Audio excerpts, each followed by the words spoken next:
Welcome back to From the Vault, the BitGo podcast. I'm Claudia Green, head of content and media, and I'm joined today by John Dennehy of My First Bitcoin.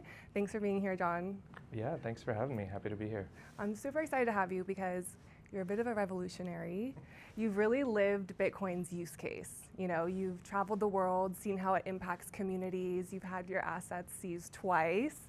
You've fought to bring power back to the people. So tell us about discovering Bitcoin for the first time. Yeah, great question. And greater than I think I realized, because the first touch point that people have into Bitcoin often has a role in where they end up in Bitcoin, which is why Bitcoin education is so important, because that's their first touch point into Bitcoin, but that's later in the conversation. In 2013, I was working as a journalist, and I traveled the world and wrote articles about things that interested me to pay for the travels, often in the developing world and often about money or power. Yeah. And so I was interested in international politics. Yeah. And I saw an article about a bank bail-in in Cyprus in April of 2013, which I wasn't familiar with the term bank bail-in. So what it was that the government had a debt, and in order to service that debt, they decided to go into everyone's bank account and take a little something off the top to help pay the debt. And there was a throwaway line in one article that I read that said something like, and the price of Bitcoin has gone up because Bitcoin is unaffected. And I was like, what? Like, what's unaffected? What's this? So I looked it up, and it immediately clicked for me. I mean, I saw it as a use case, like the government was literally trying to take everybody's money, and they could, except for the people that held Bitcoin. But also I had previous to that been living abroad in Ecuador, and there was some political turmoil. I was deported from there, and they seized my assets in the deportation, which is common, right? I wasn't found guilty of a crime. I mean, it was complicated. The new government didn't recognize the authority of the previous government. It was just like, for political or bureaucratic reasons, like and that's, there are many times where we're shown that money isn't ours, right? Like, we don't actually control it. So I had previously had that experience. So like, I was like, oh, this is something that governments can't control, and that's really powerful. I feel like, though, you also are predisposed to fight the power a little bit. Where do you think that comes from? I don't know. Just how you're made. I became an activist in the wake of September 11th. I'm from New York originally. I was 19 when that happened. Made me step back and think about the world in a different way, think about it.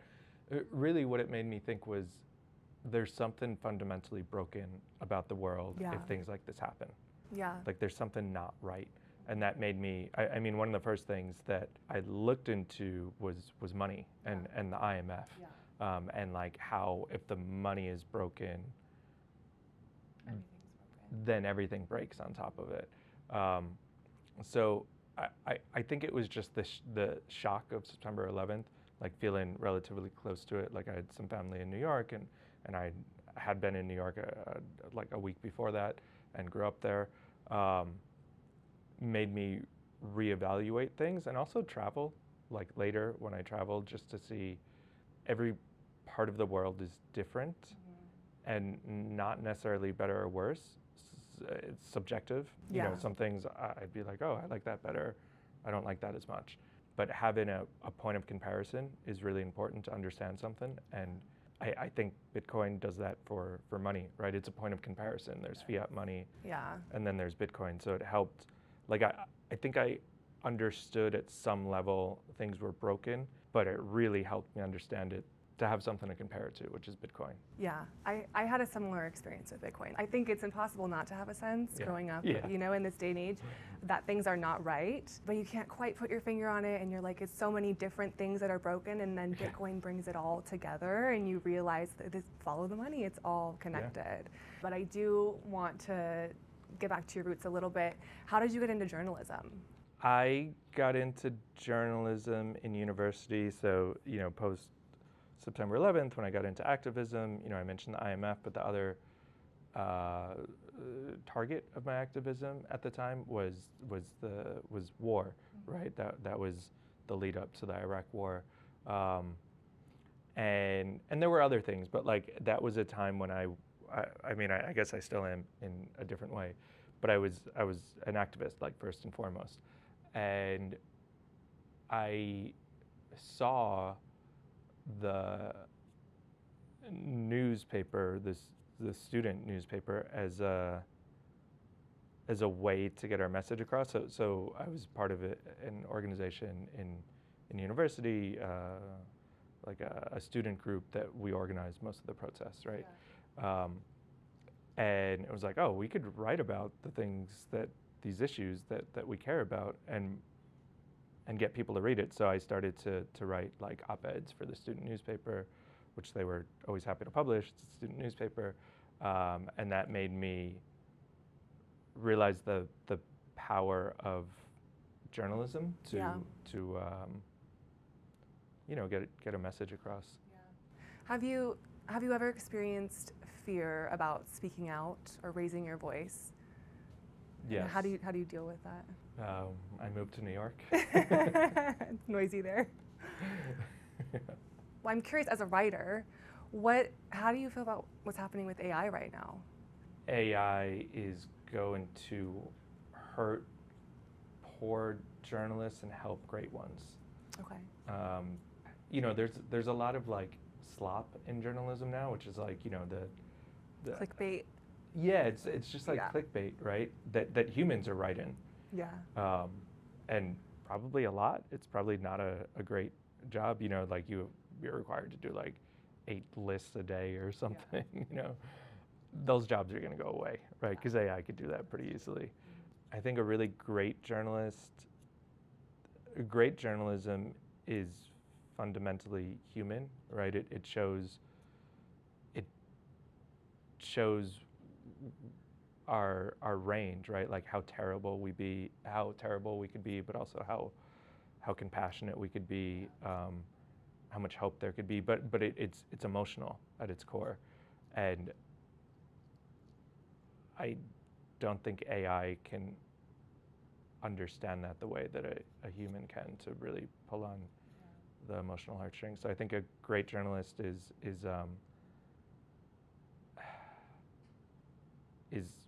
it'll do research and all that, but there's an emotional element that AI can't replicate, I think. I agree. You can spot the AI writing so easily. Yeah.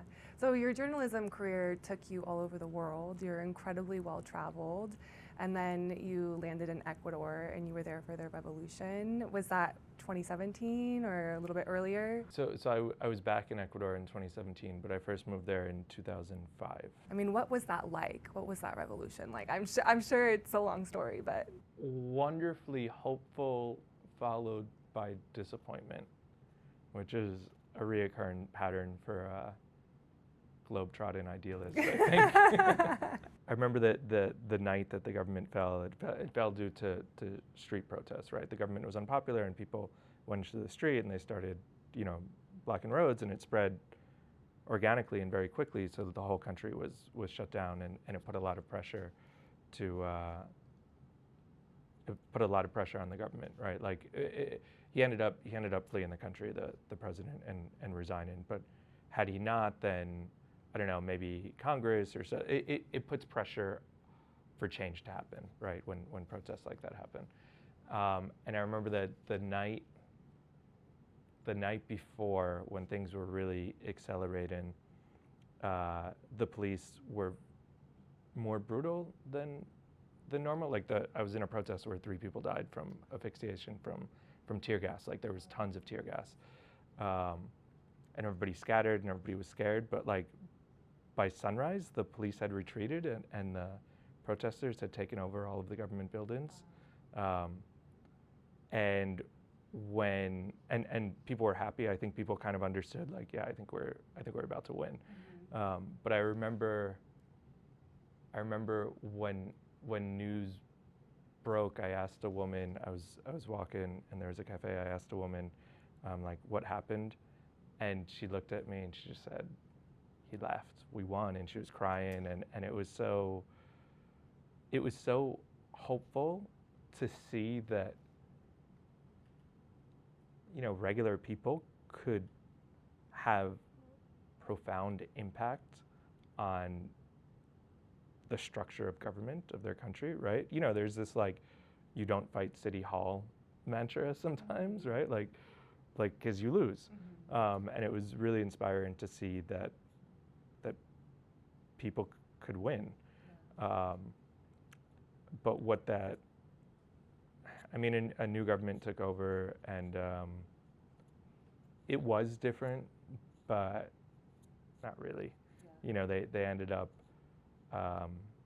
doing many of the same things that the previous government did, which is like in 1984, there's a part where they talk about how there's like three classes. There's the government, the opposition, and the proletariat. And the opposition is always trying to convince the proletariat, like, hey, these guys are no good. Like, we gotta join together to overthrow them. Then things are gonna be different. And they do, and they take over, and then they become the government, and they do the same thing, and the government becomes opposition. They're like, oh, these guys are bad. We gotta get them. So yeah, it's like hopeful, but then it's like, oh, so nothing really changed. It sounds like an incredible experience, and maybe there's a lesson in there that you need to have a plan for afterwards, right? A good plan in place. I'm curious, when I heard you speak about that, I'm curious, like, how you view just kind of all of the issues we're facing today. Like, a lot of things feel like there's revolution on the horizon, and what's your opinion of that, and do you have advice for people on how to handle those types of issues? Yeah, I think that this is the most fascinating time ever to be alive. Because it does seem like we are on the cusp of dramatic change. And almost all dramatic change comes out of desperation, right? Like, because change is hard. Change is really difficult, whether it's moving to a new job or to a new city. Like, change is harder than not changing, right? So in order to make a dramatic change, your current situation has to really be uncomfortable. And I think a lot of people in a lot of different ways are starting to be pretty uncomfortable with the status quo. So it's ripe for dramatic change to happen. I really think the best skill of this era will be adaptability, to embrace change rather than try to fight it, because it's going to come whether you want it or not. The best we could do is try to steer it in the direction that we want it to go in, but we can't stop it. It's like the tide is coming, and you can't stop the tide, but you could divert it here to here or away from here. You could shape where it goes, but you can't stop the flow. And I feel the same with Bitcoin, right? Yeah. Like, Bitcoin is a revolution, and Bitcoin will win. That is not up for debate. That is, whatever I do or don't do, or someone else does or doesn't do, won't change that. Bitcoin winning is the tide coming up. It will come up whether you want it or not. So what we have to do, knowing that, the real choice is, how do you want it to win, right? Where do you want to shape? Where do you want to divert this energy to? Where do you, like, this is, the wave is coming. What do you want the wave to hit, and how do you want to shape the wave? What's the answer to that for you? Yeah, so I want to shape the wave of Bitcoin coming in a way where it's a tool used to further self-sovereignty and personal responsibility. I think that is maybe the natural state of Bitcoin, to give sovereignty and responsibility to the users, but it doesn't have to be. And you know, so everything that we do at My First Bitcoin is geared toward helping people arrive at the conclusion that Bitcoin is a revolution. It's not a different form of money. It's a different way to interact with power. It's a different way to view yourself in the world. Because we're not the only ones who are trying to shape the wave, right? There's lots of people trying to shape the wave, and a lot of people will try to shape the wave to make it look like Fiat 2.0, right? And Bitcoin would win in the sense that it's ubiquitous, it's everywhere, it's being used for so many different things. It's a part of our everyday life, maybe, and we don't even realize it. Like that's going to happen, but is it going to happen in a way that empowers the individual or not? And I think that's is Bitcoin going to create a world where we have more power over others, or will it create a world where it gives power to people? Yeah. And you're definitely working to make sure that it gives power to the people, and that started with your journey to El Salvador. So you sold all your possessions, is that right? You bought a one-way ticket to El Salvador when you heard they legalized it, and you had the intention of educating before you got there, or did that happen on the ground there? That happened before I got there. So it happened during the pandemic, so maybe a year or two before El Salvador. I did a lot of thinking about the world, and again, the pandemic was another moment, kind of like September 11th, where it was like something's not right. There's something at a foundational level that is not right. And my conclusion was that individuals don't feel like they are the guardians of their own destiny. Like we are subservient to someone telling us what to do all the time for everything. We don't have agency. And so what's the solution is to give people agency. And what's the best way to do that? What's the best tool that we have to do that? And that's Bitcoin education, introductory Bitcoin education, bringing new people into the space with that as their first touch point. So I actually moved back to Ecuador at the tail end of the pandemic, I guess at the very start of 2021. And I tried to start teaching people about Bitcoin, but it didn't take off. The pandemic was still kind of going on, and people were reluctant to meet in person. Was definitely part of it. The timing was off. And for whatever reason, like it just didn't get traction. And then when El Salvador made that announcement that they were going to adopt Bitcoin as legal tender, I was like, whoa. Light bulb. Like, okay, so that's the right time and place then, right? Here is, I mean, I wish it was, because I love Ecuador, although things have changed there since my first trip there. But I would have loved to be able to double down on a place that I was already familiar with. But yeah, so when El Salvador did that, then it seemed like the right time and right place to try to shape the wave. Yeah, I admire your drive to place yourself where you need to be. I mean, you're kind of like chasing your destiny, I feel like, and I've tried to do that in my own life too. And I feel like those moments where you're just like, this is what I want to do, and it's needed here is so powerful.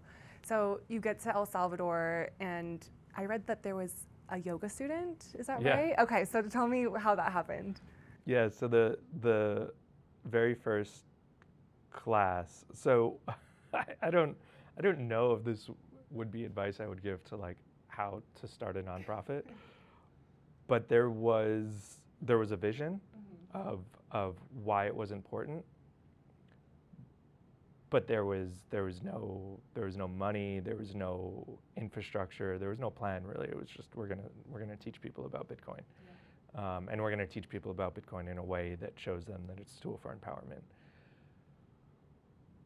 So the first class, so I met like literally everyone that I met in the first weeks that I was in El Salvador. I asked them if they knew about Bitcoin. And if I could, I'd have a conversation with them about it and ask them if they wanted to help others learn about Bitcoin. And of all the people that I met it ended up coming down to 2 groups. I think there were like 4 in each, so I guess eight people, and some other friends invited people as well that would have been included in this 8. 8 Salvadorians in 2 separate groups. They came, and effectively it was like a class for them, like, hey, this is what I'd like to do, but are you interested in helping out? And one of them had a sister who had a yoga studio, and we didn't have a place to like have our first real class, not counting these kind of introductory sessions. And so he volunteered to ask his sister, and we advertised it. We bought fold-up chairs, because there were no chairs. It's just a yoga studio. So we were, myself and my friends and everybody who knew about it was pretty excited that we were going to have this big class. And one person came. It was taught by the brother of the owner of the yoga studio. I don't think she owned it. I think she just rented it, and she had some time between classes. So yeah, the very first class was in a yoga studio, and 1 student came. Oh, 1 student. Wow, that's incredible. At the time, the population of El Salvador didn't really know Bitcoin, which shocked me. I didn't realize that they adopted it and there wasn't even pressure for that within the country. Yeah, it was a really fascinating dynamic. Like, there was an existing project called Bitcoin Beach, which started in 2019, and it was a circular economy project. So there's a village on the coast, and in that particular village, I think population around 2,000 people, so pretty small. This doesn't apply. That's kind of the exception of the rule. Most people there knew about Bitcoin. But in the rest of the country, and specifically in San Salvador, which is where I was, which is the capital, and the kind of metro area of San Salvador is probably more than half the country's population. Like, it's really the center of the country in every way. No one, like almost literally no one knew anything about Bitcoin. It's incredible. Like, I'm talking like the day before it became legal tender. 1 student shows up, and are you like, oh no, or are you like, here we go? Like, like what's the feeling then when that happens? I was, I think, happy with the result because we had our first student, and I think a lesson that I learned, because there's been ups and downs. I mean, at the, almost 5 years later,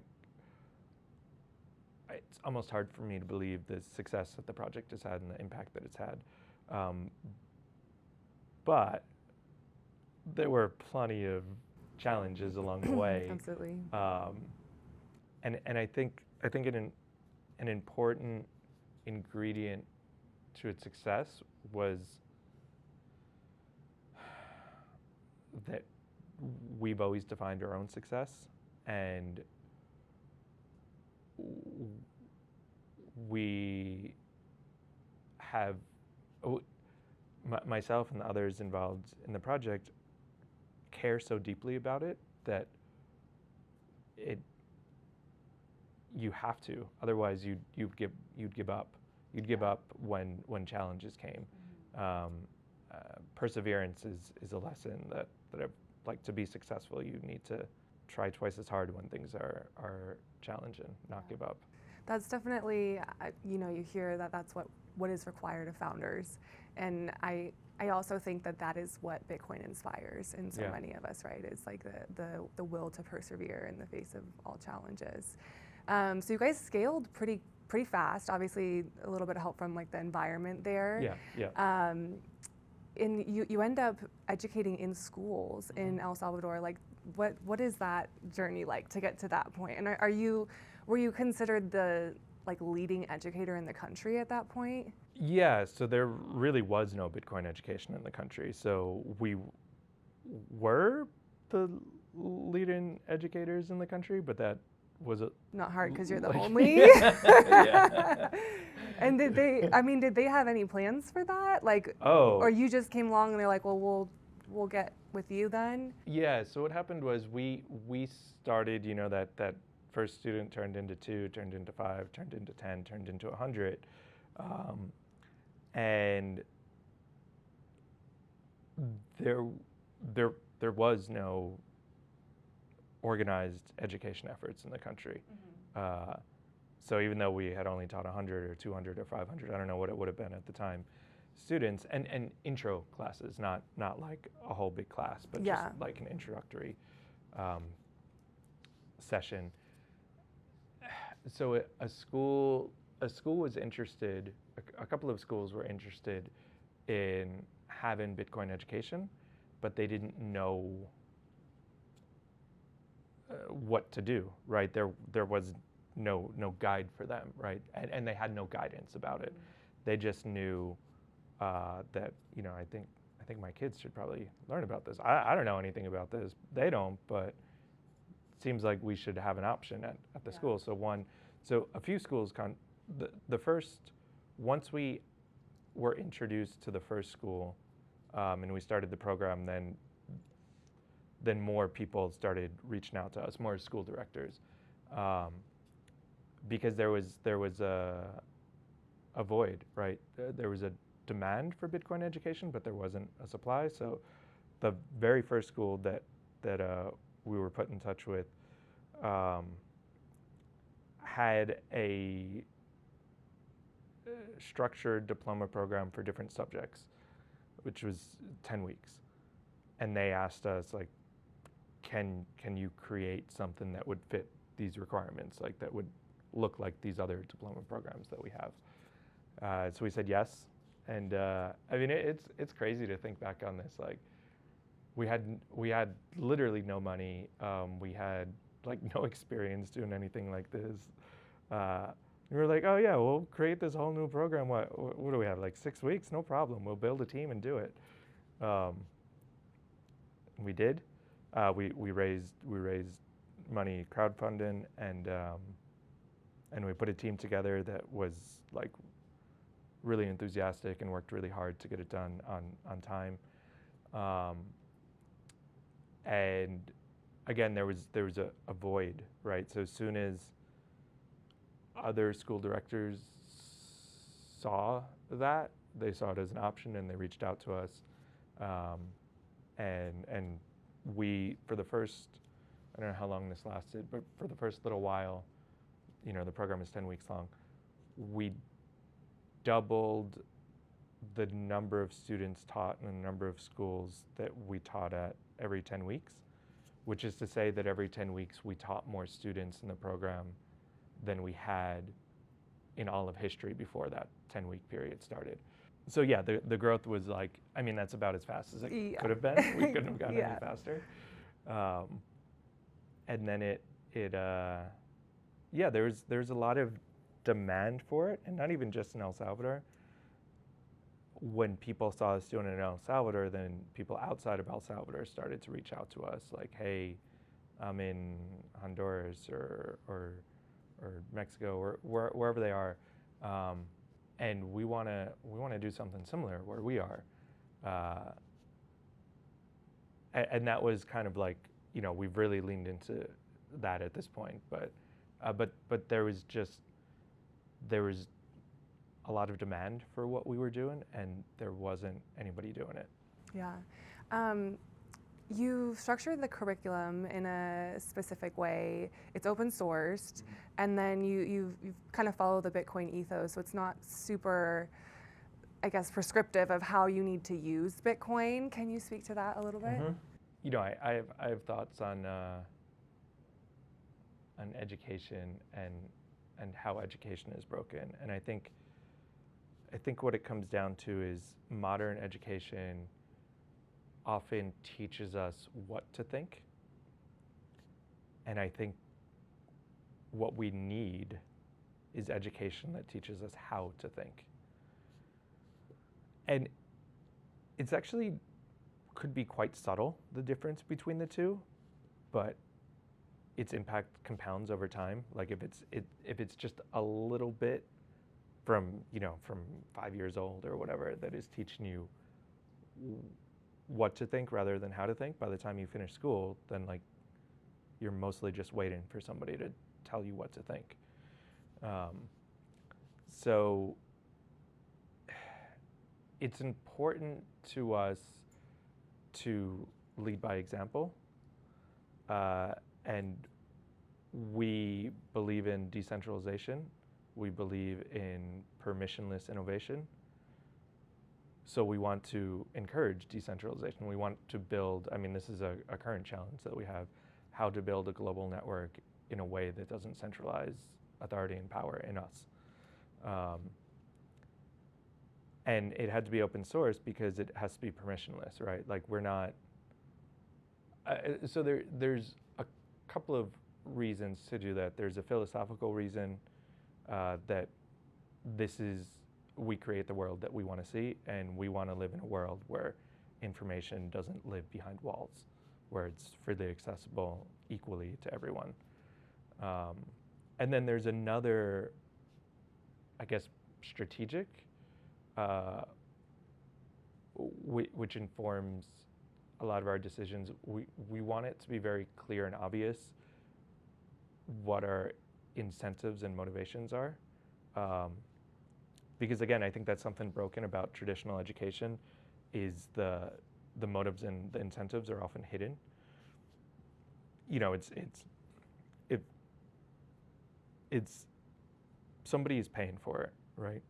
Somewhere, and it could be a government that is inserting subtle messages that make the students like the state more, right? Which is like basically every government education.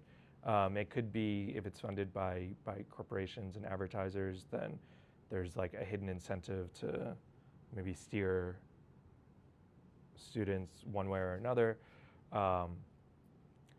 So we want to be very intentional to, one, demonstrate that that's not us, and two, provide an example that it doesn't have to be that way, right? Like all education could be like this. All education could have transparent funding and transparent incentive structures. And after the success in El Salvador, you've taken it global now. You left El Salvador.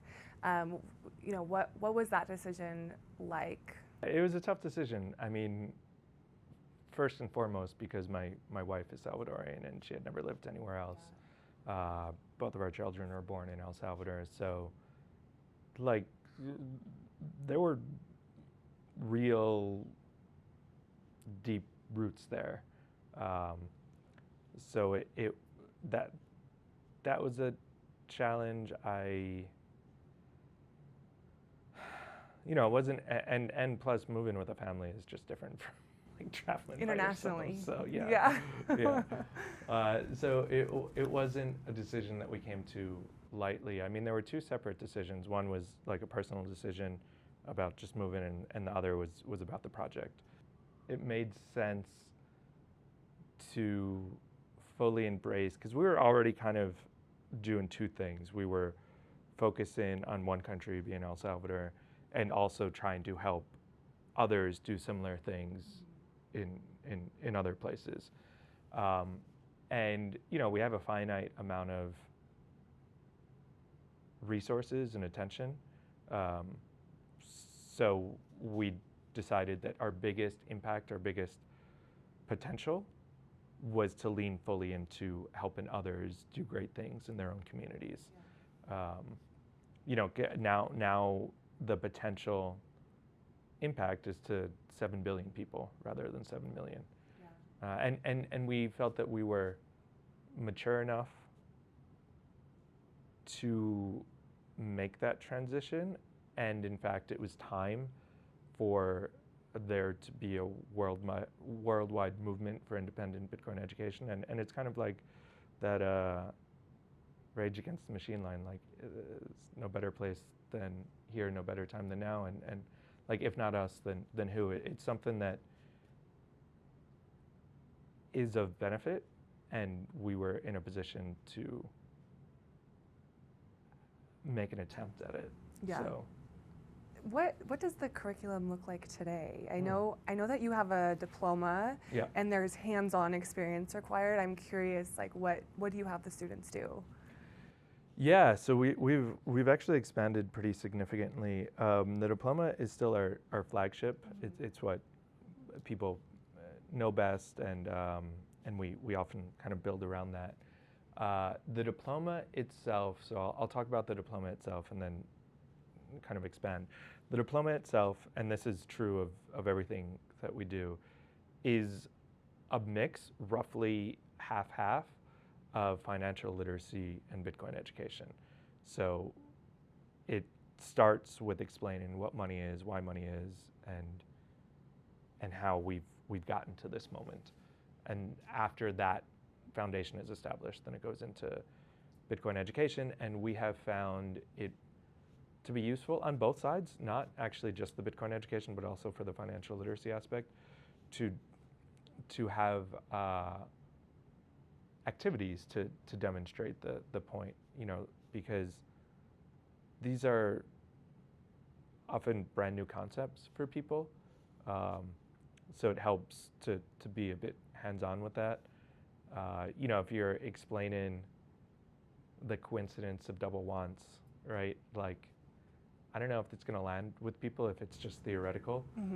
But if you give a group of students different things and a list of things that they have to obtain with other people in the classroom, and they see how arduous that task is, it's like, yeah, that's why we need money, like to have, so you don't have to find somebody that has the thing that you want and you possess the thing that they want of equal value, like that. Like you need a layer to make that easier. But theoretically, it probably doesn't land. But if you do an activity, then it's like, oh yeah, we need something to make this easier. And then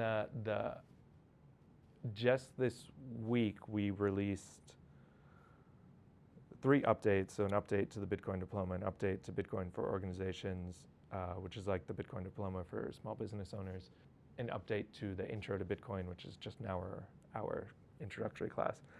And we released 3 new programs, which is Bitcoin for juniors, so it's for 8 to 12-year-olds, a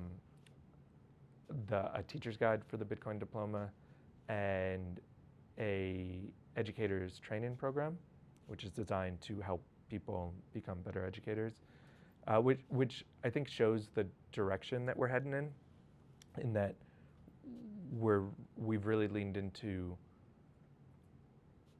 helping others educate wherever they are.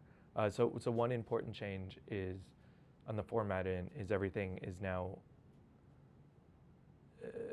very easily compatible with AI, and you could put say the Bitcoin diploma into AI, and it can change it to make it more relevant for you. And like the obvious thing is language, and it's available in 40 languages now, but you could also change the other context.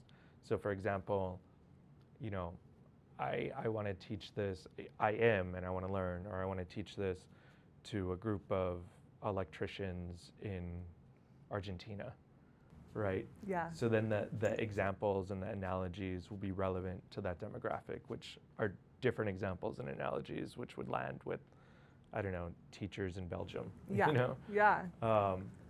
So this is our attempt, and I'm really excited about it because it's something that's been in the works for a while behind the scenes, but this is kind of the first part of the iceberg reaching the surface this week. Is, this is how we envision scaling globally without being in control of any of the endpoints. Like it's our attempt to think global, act local.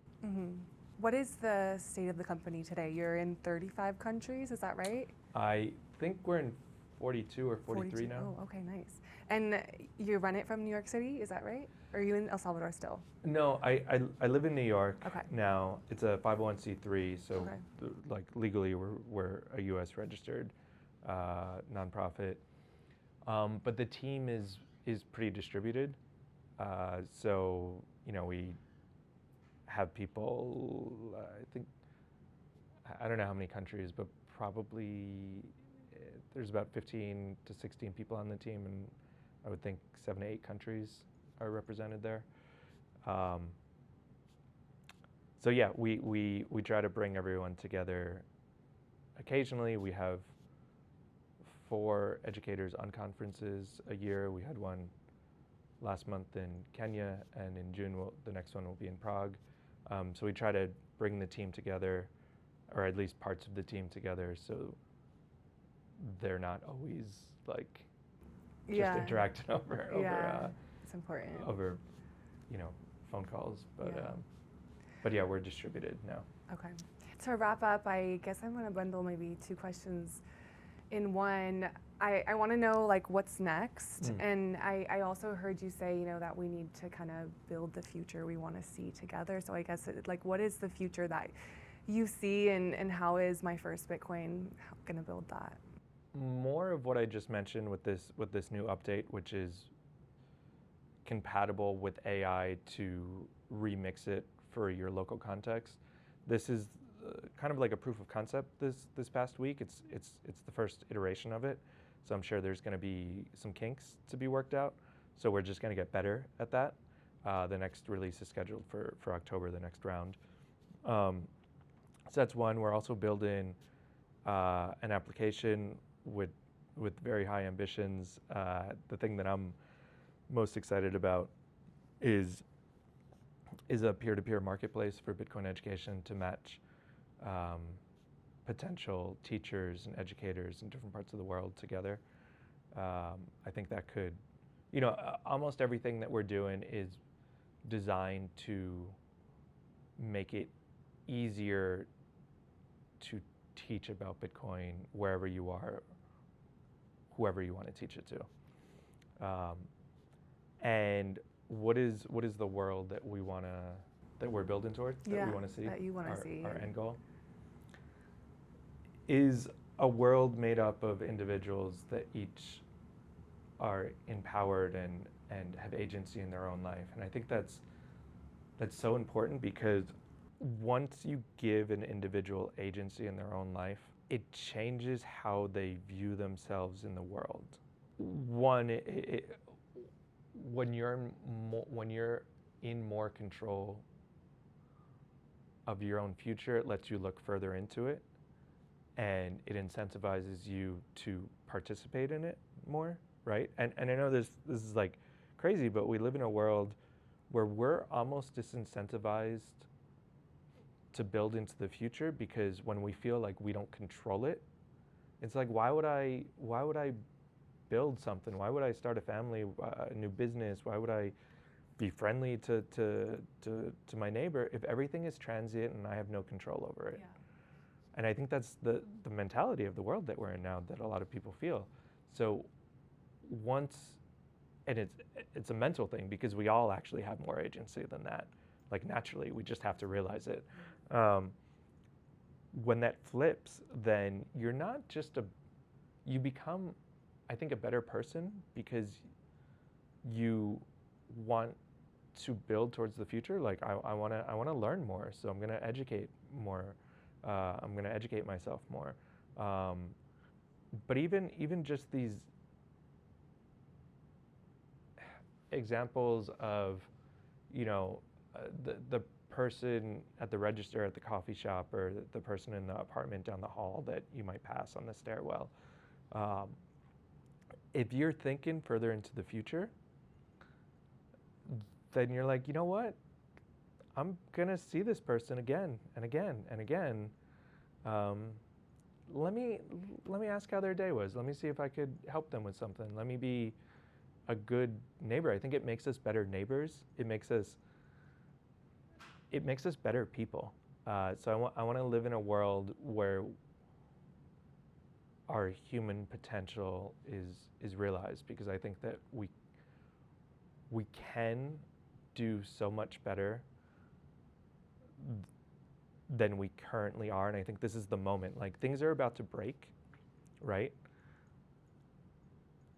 And when we rebuild after that, do we rebuild the same thing again? Or do we rebuild something totally different? And I think this is a once in a civilization opportunity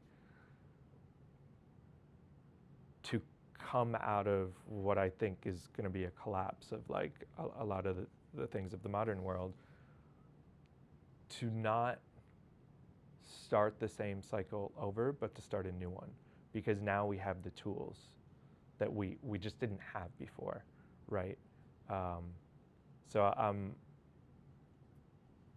That's why I think there's a bit of urgency in our mission. Like, we want to reach as many people in as many places as fast as we can,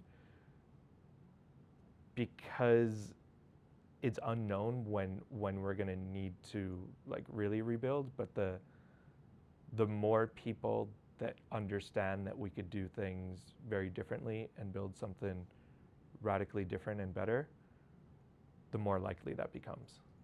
Yeah, I absolutely agree. I feel like I could pick your brain all day on so many topics, but that's all we have time for today. I really appreciate you coming here, and I'm just so excited that you're out there doing that work for all of us, you know, so thank you. Well, thank you for having me. Yeah. It's been a pleasure.